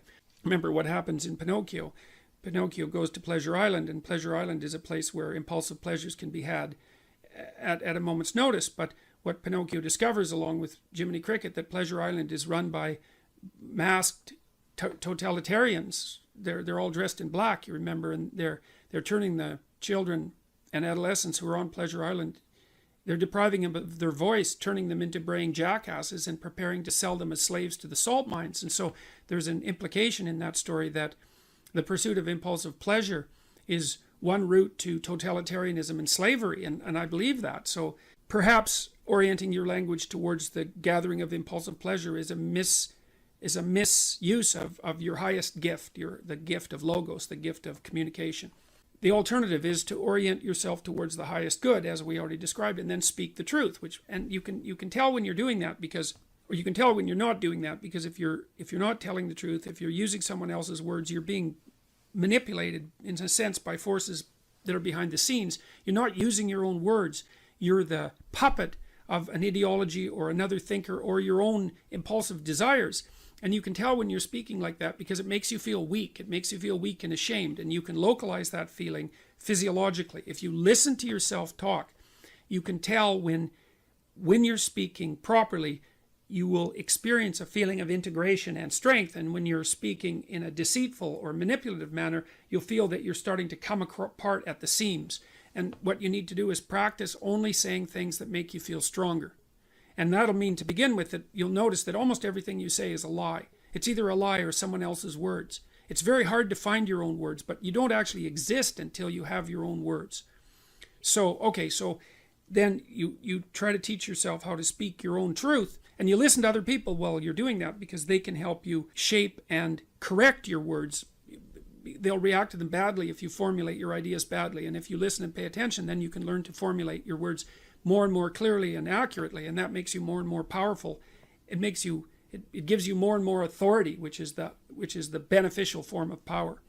Okay, so you do that, and then you have to make a decision of faith, and that's basically, well, that you can either use your language to manipulate the world and make it do what you want, or you can use your language to try to articulate the truth as carefully as you possibly can, and then you can see what happens. You have to let go of your desire for the consequences that you want. You have to assume that if you speak the truth, the results are the best that is possible under the circumstances.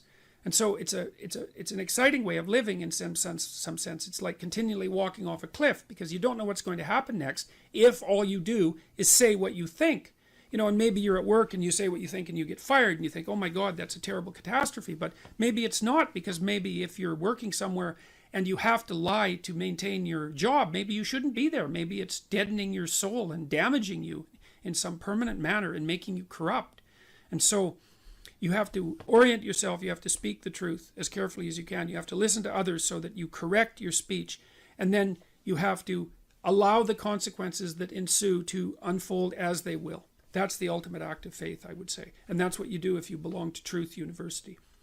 All right, so more practically speaking, then you should educate yourself. And it's not that easy to do now, because you have to find people who can actually tell you mostly what to read and maybe also how to write, because writing is a way of formulating your thoughts ever more precisely. That's why you go to university, to learn how to write.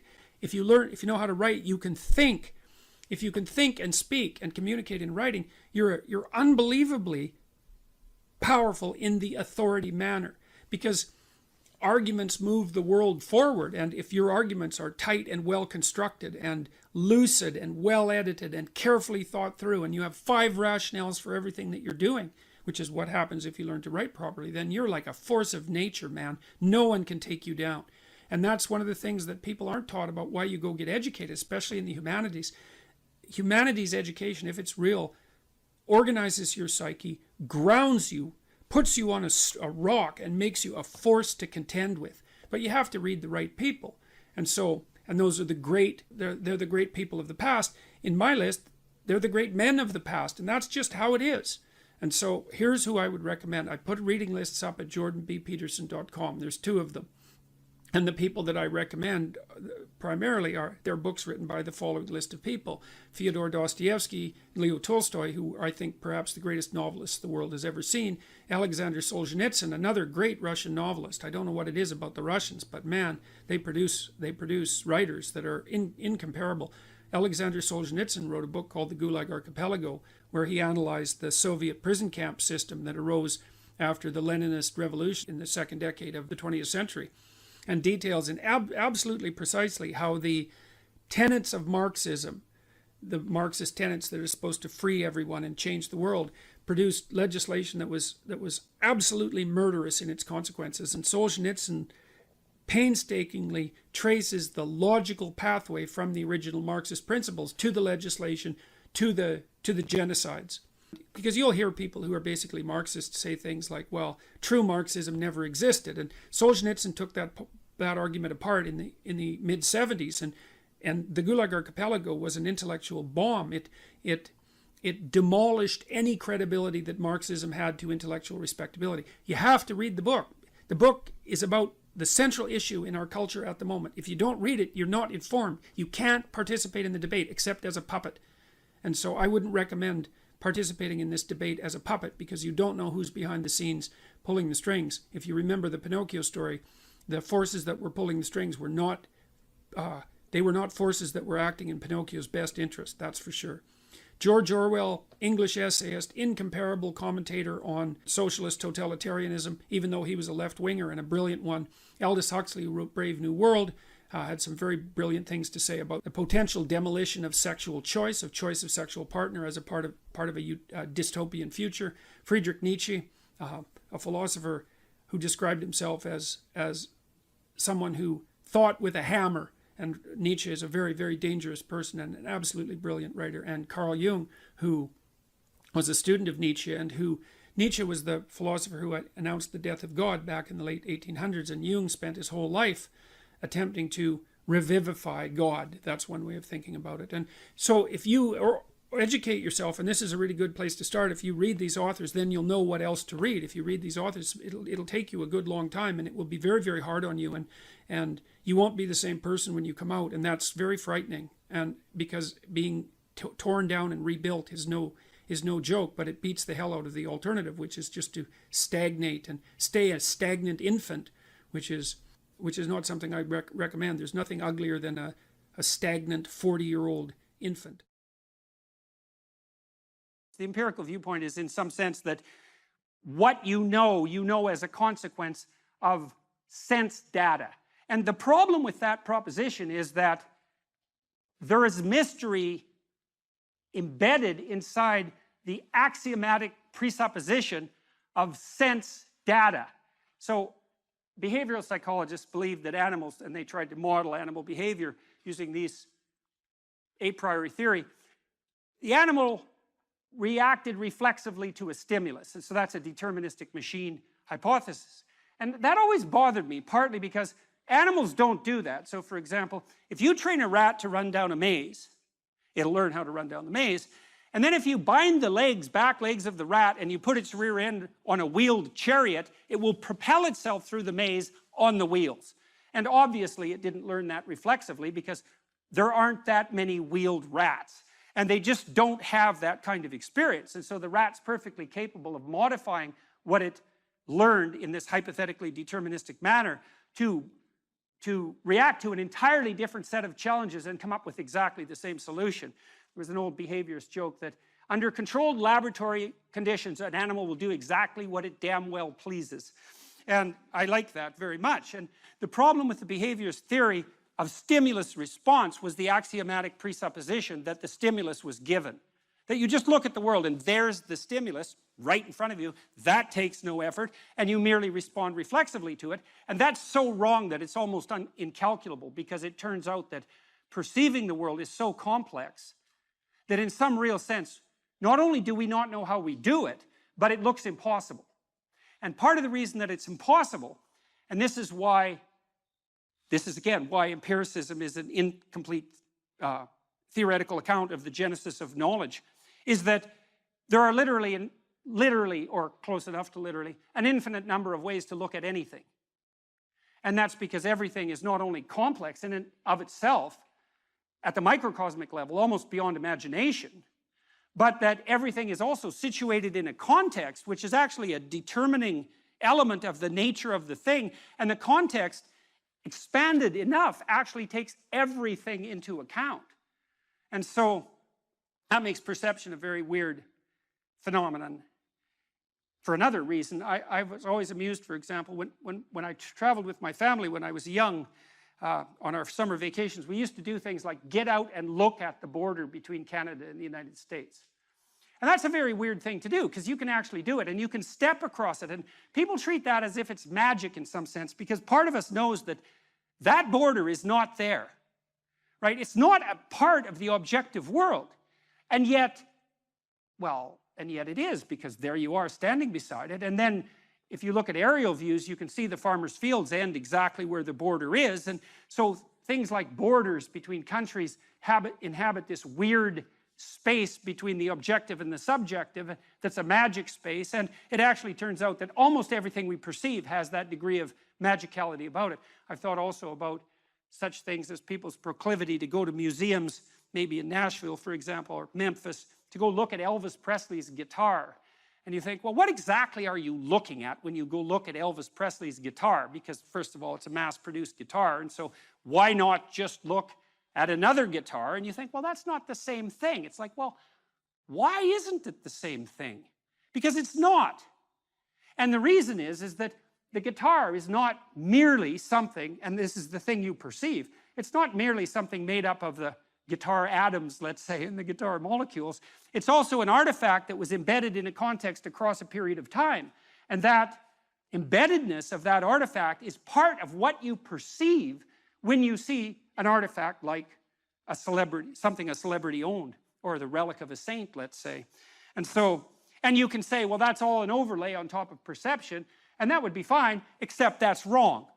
There's no data, so to speak, that support that viewpoint. That's not how perception works. Perception is unbelievably complicated. So we see regularities of being, and some of those, impediments and affordances is the technical term, we tend to perceive as objects. But we also see the possibilities of being. But the problem with that is that the world of objects, potentially relevant objects, and the world of possibility is vast beyond our comprehension. And so then we have another problem that emerges as a consequence of that, which is a key and signal problem, and the fact that it has been solved precipitously and carelessly, hastily, is actually the reason for the culture war that's raging today. And that is that we have to prioritize our perceptions. We have to prioritize our perceptions to get access to the sense data that hypothetically informs us. We have to see the world through a system of value. And why would I say a system of value? Well, a system of value is a system of priorities, right? Because to value something is to make it more important than other things that it's being compared to. And why do you need a hierarchy of perceptual priority in order to see? And the answer is, well, you can't see everything at once. And so you can only see one thing at a time. And which thing? And the answer is the thing you think is most important to see at that moment. And then the question is, well, and this is the question, why is that the most important thing to see at the moment? So imagine, this is true in the auditory domain, in the tactile domain, all sensory domains. And you think that perception is a passive action and that we act upon the consequences of our perception, and this is just not true at all. There's no level of the analysis of perception neurophysiologically where you can separate action from perception.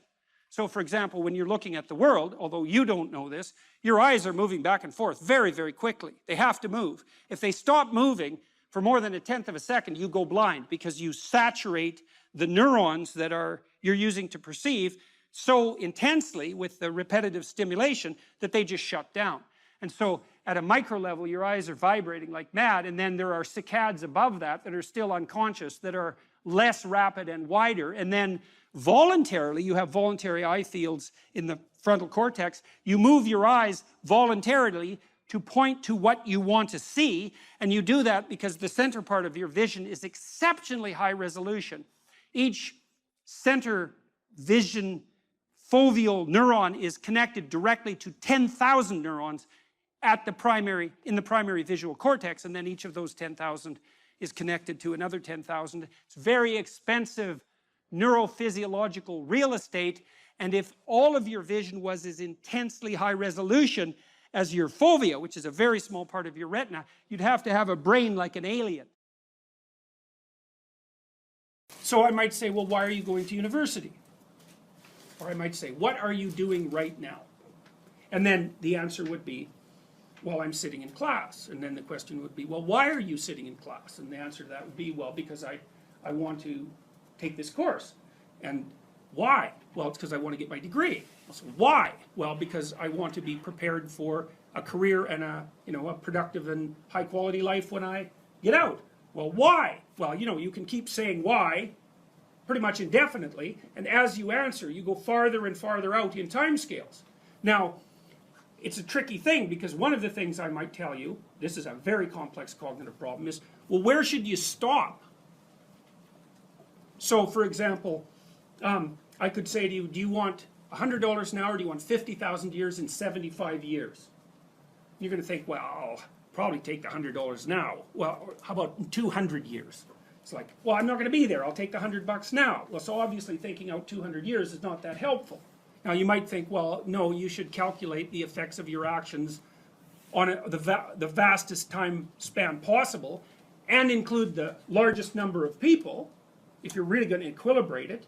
But the problem is you can't do the computations, because you get this thing called combinatorial explosion happening, which is that it's like a chessboard. You make one move, okay, fine. But then you could make 4, and then with each of those you could make 4 more, and then with each of those you could make 4 more, and soon if you're looking 20 moves ahead, it's like there's so many moves that the other person could possibly make that looking that far ahead is pointless. You can't do the computations. And so we don't know how far you should look into the future. It depends on how stable your environment is. But 1 month seems okay. A year, yeah. 3 to 5 years, that's what I'll have you do when you do the future authoring program. 20 years? Probably not.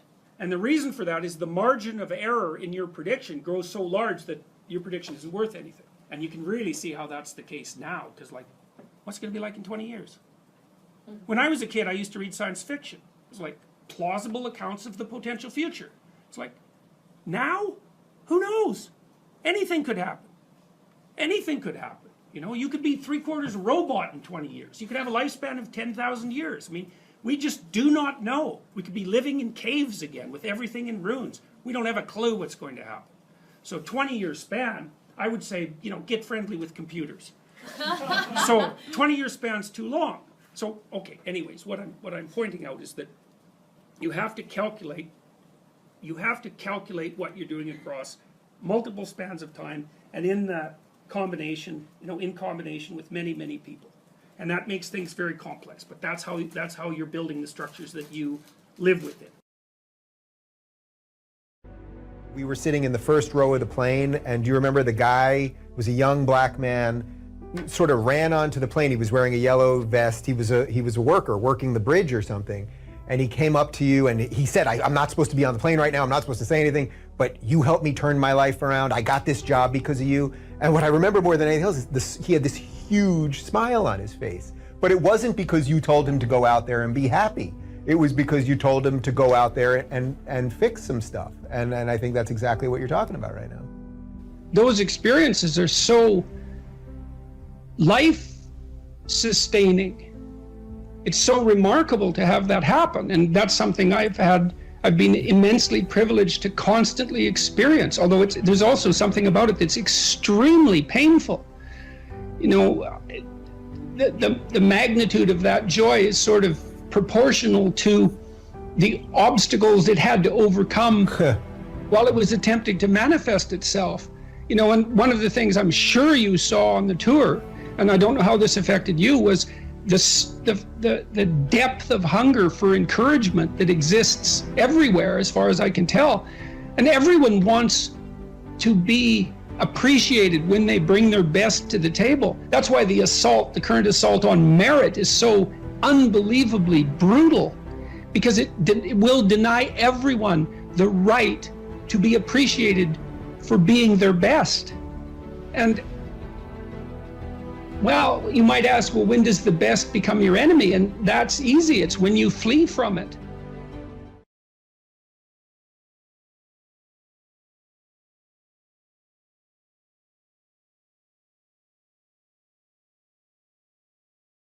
Hey everyone, thanks for watching. If you enjoy this content, please subscribe. Click the button below.